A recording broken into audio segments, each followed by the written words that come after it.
हमने अभी सीखा था कि भी 13 पॉइंट्स में हम सैलरी करते हैं और उसकी टैक्सेबिलिटी बड़ी इंपॉर्टेंट है। तो टैक्सेबिलिटी के लिए बेटा हम क्या करते हैं, हम इसको समझेंगे। मैं आज 6 पॉइंट्स कराना चाहता हूँ फुली टैक्सेबल जो है। तो जब बात आती है, सबसे पहले है basic salary. Basic salary, pay और wages, it is fully taxable to all employees. Fully taxable to all employees का मतलब है 3 तरह के बेटा हम एम्प्लॉयज मानकर चलते हैं। एक गवर्नमेंट एम्प्लॉयज, एक सेमी गवर्नमेंट एम्प्लॉयज, एक प्राइवेट एम्प्लॉयज। गवर्नमेंट एम्प्लॉयज को भी ये fully taxable, semi government employees को भी ये फुली टैक्सेबल, प्राइवेट एम्प्लॉयज को भी फुली टैक्सेबल। हर एक को बेसिक सैलरी मिलती है। जैसे हमारा एम्प्लॉय है गवर्नमेंट में, मैं आपको बताता हूँ 2 तरह की गवर्नमेंट है, सेंट्रल गवर्नमेंट, स्टेट गवर्नमेंट। तो चंडीगढ़ पुलिस में लगा है, तो चंडीगढ़ पुलिस तो यूटी की है। UT means union territory, central government employee है। पंजाब पुलिस है तो पंजाब गवर्नमेंट का एम्प्लॉय है। हरियाणा पुलिस है तो हरियाणा गवर्नमेंट का एम्प्लॉय है।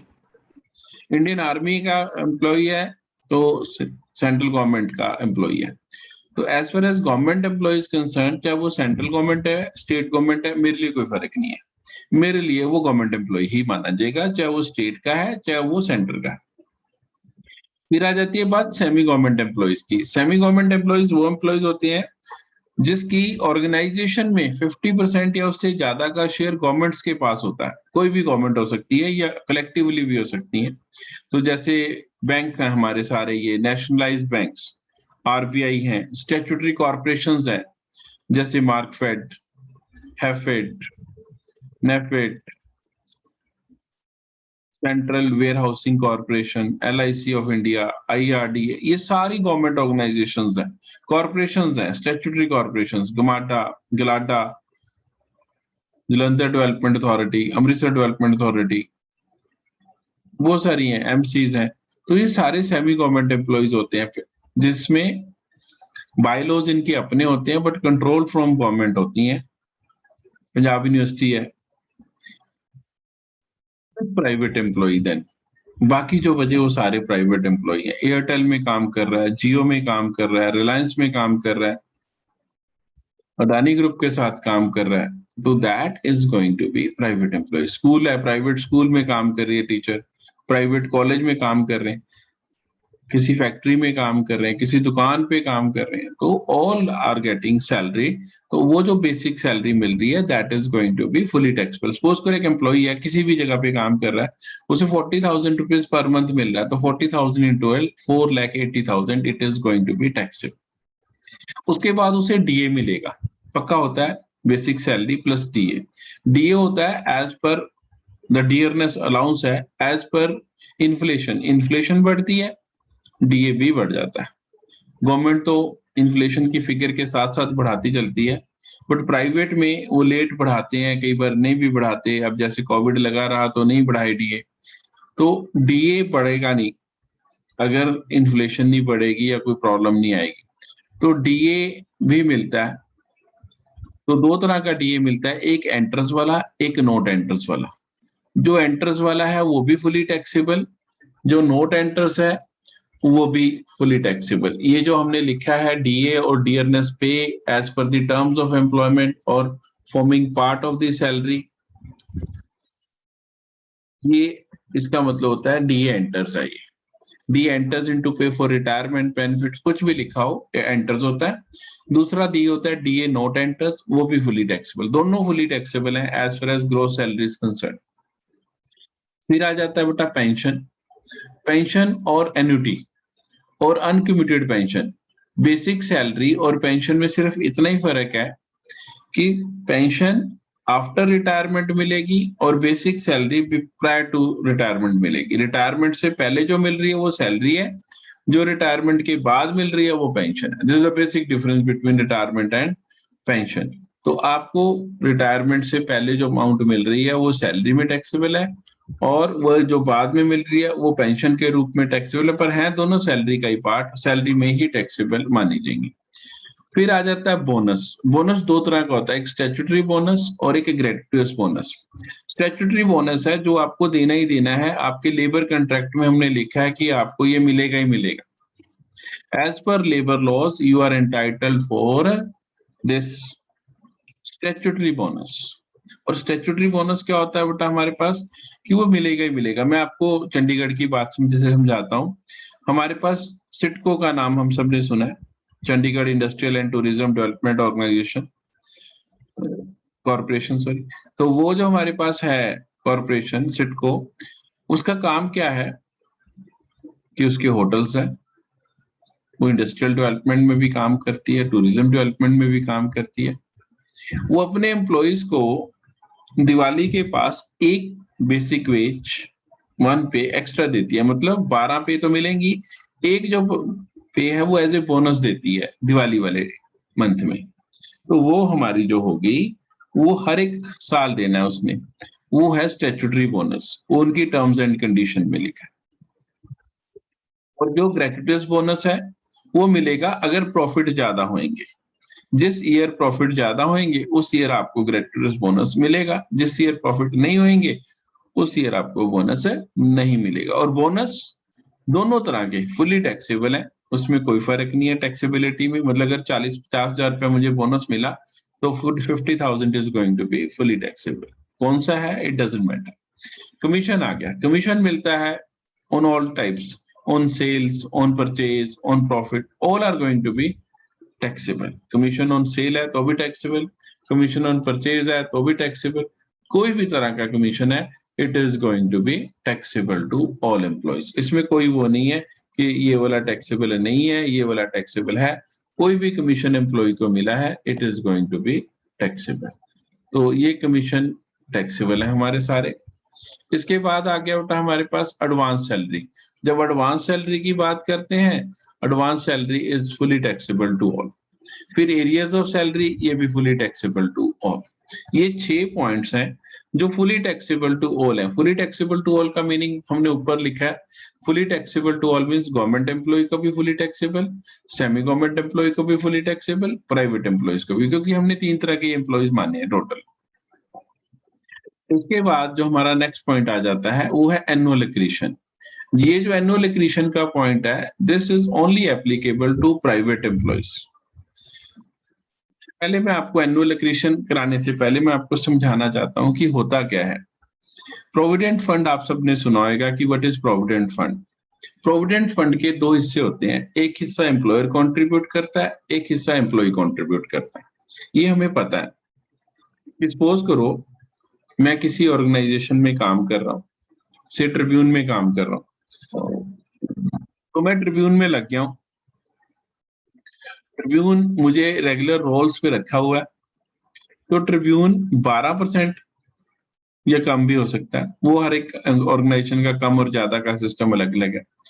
तो वो कुछ पैसा वो डालती है ट्रिब्यून, कुछ पैसा मेरी सैलरी में से कट जाता है। जो मैंने अभी कहा कि इन हैंड सैलरी में से वो कट कर आता है, टोटल जो सैलरी बेसिक सैलरी है उसमें से वो पैसा कट कर आता है हमारे पास। तो वो जो पैसा कट कर आ रहा है, जो पैसा कट गया वो मेरी कंट्रीब्यूशन है।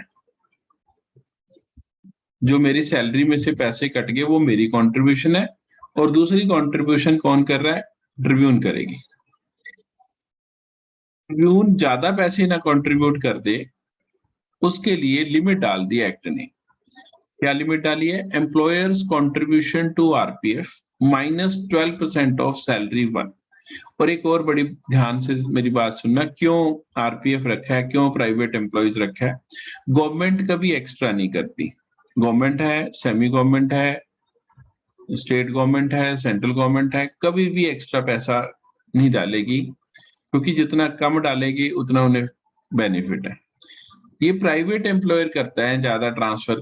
क्यों करते हैं, वो एम्प्लॉय को बेनिफिट पहुंचाने के लिए करते थे, लेकिन अब एक्ट ने लिमिट डाल दिया कि इससे ज्यादा करोगे तो फिर भी मैं टैक्सेबल करूंगा। तो मैक्सिमम लिमिट जो डाल सकता है एम्प्लॉयर एम्प्लॉय के कंट्रीब्यूशन टू प्रोविडेंट फंड में, दैट इज 12% ऑफ सैलरी 1 डाल सकता है।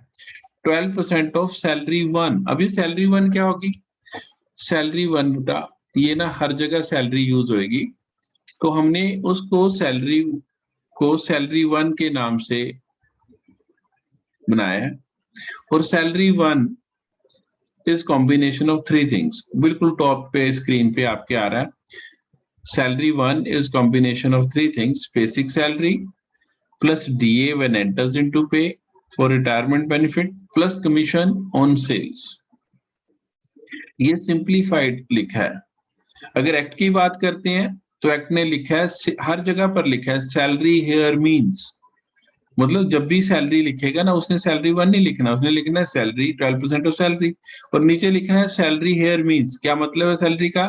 Basic salary plus DA when enters into pay for retirement benefit plus commission based on fix percentage of turnover to be achieved by the employ. ये act ने लिखना है बेटा। तो हर जगह यही लाइन लिखती है, तो हमने उसको हर जगह बार बार रिपीट करने की बजाय हमने उसको शॉर्टकट में समझने के लिए 3 हिस्से लिख दिए। Basic salary plus DA when enters into pay for retirement benefits, तो हमने उसको छोटा लिखा, डीए एंटर्स वाला लेना है।